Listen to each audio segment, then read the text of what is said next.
Many children in Thailand had entered a mysterious cave from which returning seemed impossible. Even experienced divers and rescue teams tried to enter, but the paths were so narrow and disappearing that it felt like stepping into another world.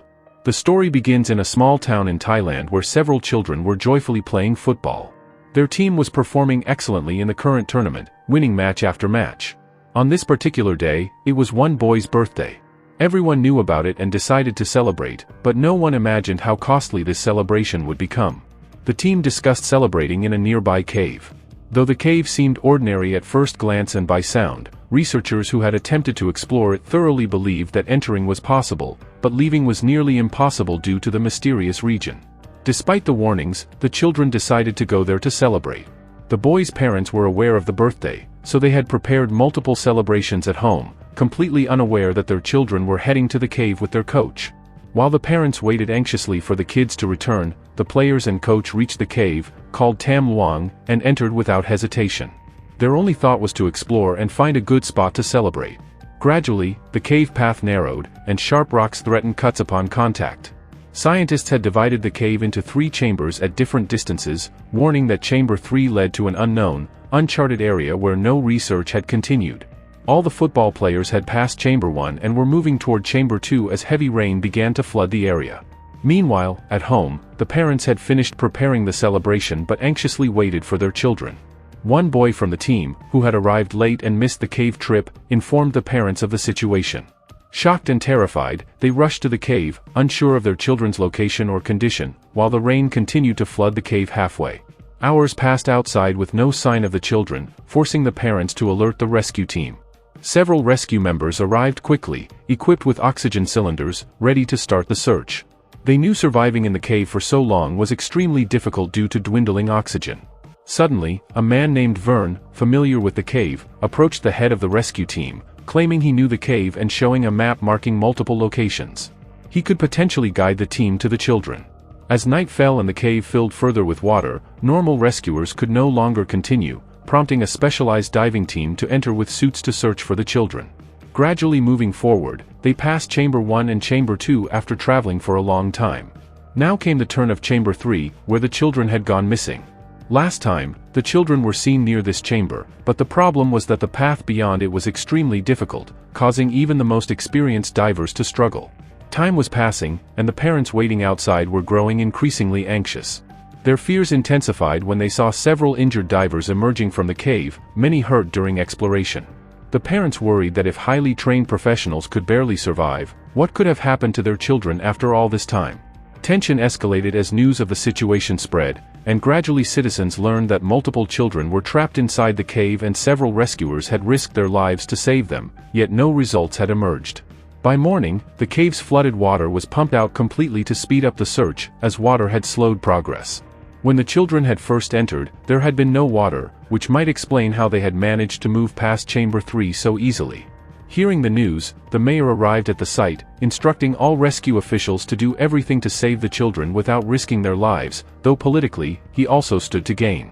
Meanwhile, a young engineer named Thanet, working in the water department, had detailed knowledge of the cave. Thanet informed an older man that the water was entering from above the mountain, not from inside the cave, likely through several holes that needed to be blocked to stop further flooding. Following Thanet's guidance, they traveled to the upper mountain surface and identified multiple points where water seeped in, and began sealing them. This process, along with the rescue team's ongoing exploration, took an entire day, yet there was still no sign of the children. Despite everyone's best efforts, no one could move beyond Chamber 3, and it remained uncertain whether the children had survived beyond that point. Researcher Rick was investigating the situation and immediately called his colleague John, who worked in the same department. Upon learning the details of the mission and the number of trapped children, they decided to use their experience to assist. Summoned by the rescue team, they traveled to the cave, donned the necessary equipment, and received permission to enter. The rescue officials were skeptical, unsure how 2 people could achieve what many had failed to do, but Rick and John focused solely on finding the children. The rescue team had laid ropes to prevent anyone from getting lost, and following these, Rick and John advanced, determined to locate the children at any cost. Hours passed, and the water level continued to rise, creating new challenges, even as pumps gradually removed the water. Near Chamber 3, when no children were visible, Rick and John decided they would have to return for the time being. As they began to return, they encountered a man trapped near the pumping area, panicking badly. John quickly gave him his oxygen mask and told Rick to take him along. Carefully managing the man, Rick led him forward. This entire sequence highlighted how highly experienced Rick and John were. They possessed extensive knowledge of their field and had faced such conditions multiple times. John carefully examined nearby rocks, hoping to spot any clue about the children's direction, but the increasing water flow forced them to retreat. On the way, the trapped man panicked again, even removing his oxygen mask, making it impossible for him to breathe. Rick struggled to carry him up and out of the water, finally succeeding after considerable effort. Once outside, John returned the mask, and both emerged from the cave. Rick and John reported to the rescue team and mayor that the water had risen too high, making further progress difficult. Beyond Chamber 3, the cave was completely submerged, and pumping was ineffective, leaving everyone frustrated after a week of searching with no evidence of whether the children were alive or dead. Rescue teams were expanded, and parents came to the camps pleading for their children's safety, though much was out of the rescuers' control. A meeting was held with all rescue officials, military officers, and the mayor, debating the next step. Some argued they should explore below Chamber 3, a previously uncharted area, while others insisted they wait for the rain to stop, as water was the greatest obstacle. With no other options, it was decided to continue pumping and wait until the rain ceased. Amid this, Thanet, the engineer, approached the head officer, explaining that the water entering the cave was coming from farmland on the mountains above. By redirecting this water into another area, the cave's water level could naturally decrease, but this would flood local farmland. Permission was required from the officers to divert the water, and after explaining the life-or-death stakes, the farmers agreed, understanding that saving the children was more important than the crops. With large-scale water diversion, the cave's water level began to drop, and the rescue teams prepared thoroughly, determined to finally locate the children. John remained extremely tense, knowing the children had been trapped for over a week without resources and fearing the worst, while Rick encouraged a positive mindset. Outside the cave, parents and local Buddhists gathered, praying fervently for the children's safety. Within a short time, all the water inside the cave was completely pumped out, marking the start of the real mission, to enter the area beyond Chamber 3 and face the unknown mystery ahead. Rick and John suited up fully, taking cameras to document everything, along with another rescuer, and carried a small rope to navigate the path. Carefully traveling forward, they reached Chamber 3 and began the process of moving beyond it. They had measured thousands of kilometers in depth, where oxygen was already scarce, and their main rope was nearly used up. Despite the vast distance, there was still no sign of the children. Just as they began to retreat, John spotted a faint light.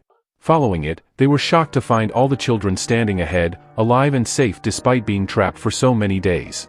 Overwhelmed with relief, the children began to cry, desperate to escape. Their condition after surviving a week in a low-oxygen cave without food or water was naturally poor, but miraculously, they were all alive. Rick and John encouraged them, praising their bravery and reassuring them that rescue was now imminent. Among the children was their football coach, who apologized for the situation, blaming himself for bringing them into the cave. The children, however, insisted they survived because of him. He had motivated them to stay strong and hopeful, which had kept them alive. The problem, however, was that Rick, John, and their colleague could not physically carry so many children at once, so they explained that the full rescue team would arrive shortly with doctors and supplies, and there was no need to fear. Amazingly, the children had dug a path themselves, possibly leading to the other side of the mountain, demonstrating incredible courage. Rick and John guided them carefully, and slowly, the children began exiting the water toward the rescue team. Once outside, Rick and John confirmed to the team that all the children were found and safe. Videos shown to the rescue team brought immense relief, and parents were gradually informed, seeing footage of their children alive, bringing overwhelming joy. However, the true challenge remained. John warned the team not to celebrate prematurely, explaining that while they had located the children, bringing them safely out of the cave would be far more difficult. The children were trapped several kilometers into a narrow, confined area, and swimming them back would be extremely challenging. John cited an example of a diving expert who had panicked halfway while being guided out with an oxygen mask. If a trained professional could panic, imagine the children's vulnerability. Any mishap could have been fatal due to drowning, underscoring the immense risk that still lay ahead. Even though the pumping system and other measures had reduced the water, it was still seeping, keeping the rescue team on edge. Despite their initial relief, they now had to focus on caring for the children, no matter how far away they were. A large rescue team, along with doctors, was sent to the location. Following the rope laid by Rick and John, they reached the children, providing food, water, and medical attention. The divers quickly realized that the number of oxygen cylinders brought would not be enough to get everyone out safely. After careful consideration, it was decided that some divers would stay with the children for supervision while the rest returned for additional resources. Gradually, the divers exited, exhausted, leaving the children temporarily in safe hands. Officers reassured parents that resources and medical care were being provided and that the children would soon be rescued. Some parents were furious, frustrated at the week-long delay and the government's inability to act faster. Rick and John carefully observed the situation and called in experienced friends, including divers and doctors, to assist.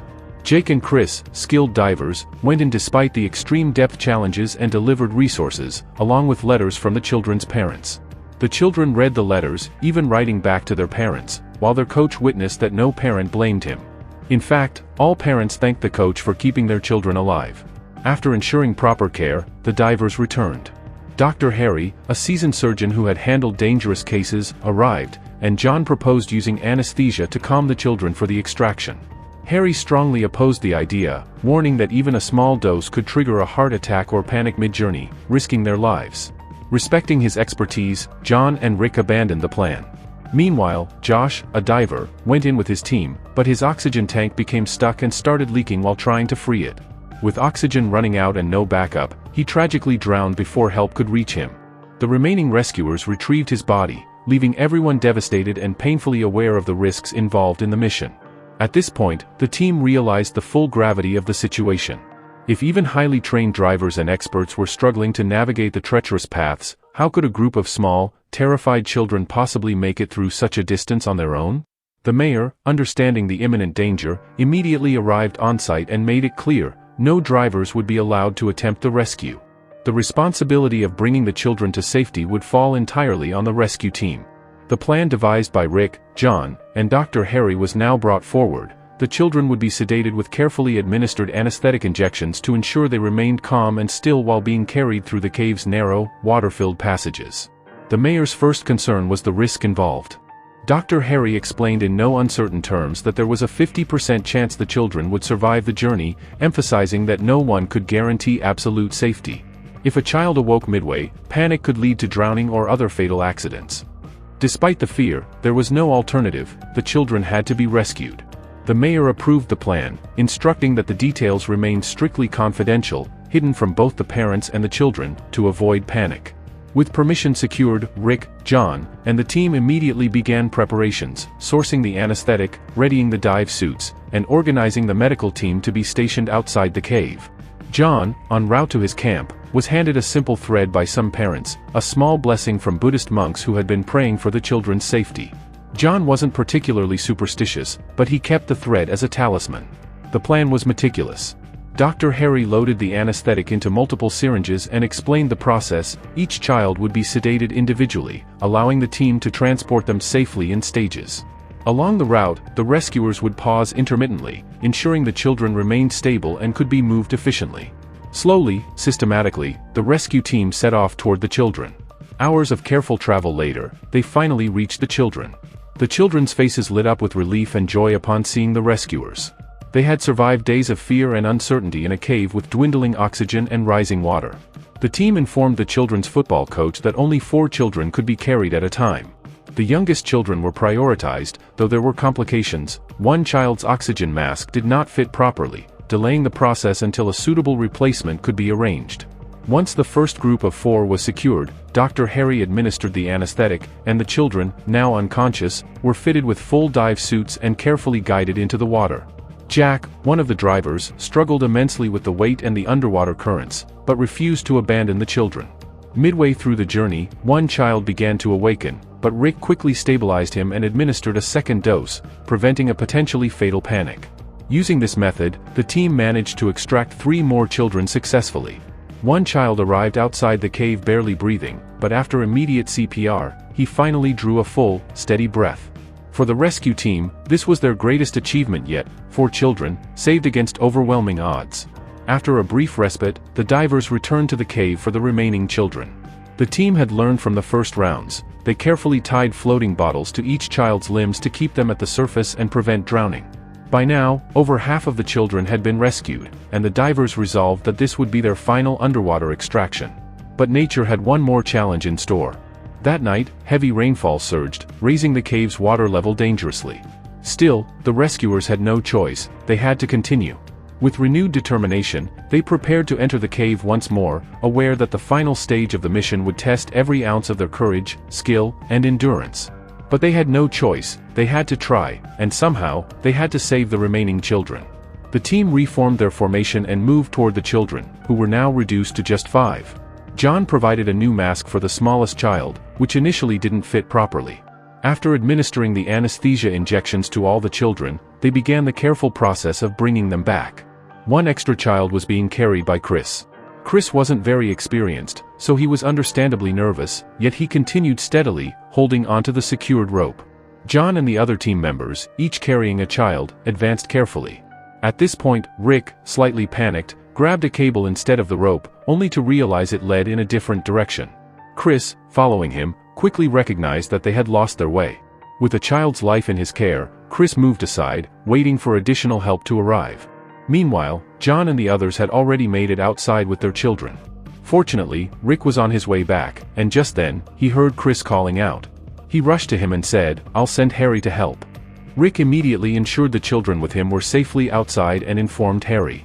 Harry promptly reached Chris, examined the child, and together they proceeded forward along the rope. By now, all the other children had been successfully rescued. Now, only the divers who had gone inside were left to come out. Many of them were badly injured after hitting rocks, but they were overwhelmed with joy knowing that all the children had been saved. A wave of happiness spread everywhere.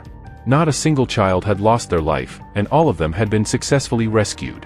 Every parent there was overjoyed, and the divers' team members were appreciating one another for their efforts. A few days later, the children were hospitalized to regain their strength, and outside, their parents watched over them with relief and happiness. It's important to note that this story is based entirely on a real-life event that took place in a very old cave in Thailand. All the children had been trapped there, and the rescuers saved them using this exact method. And with that, our story comes to an end.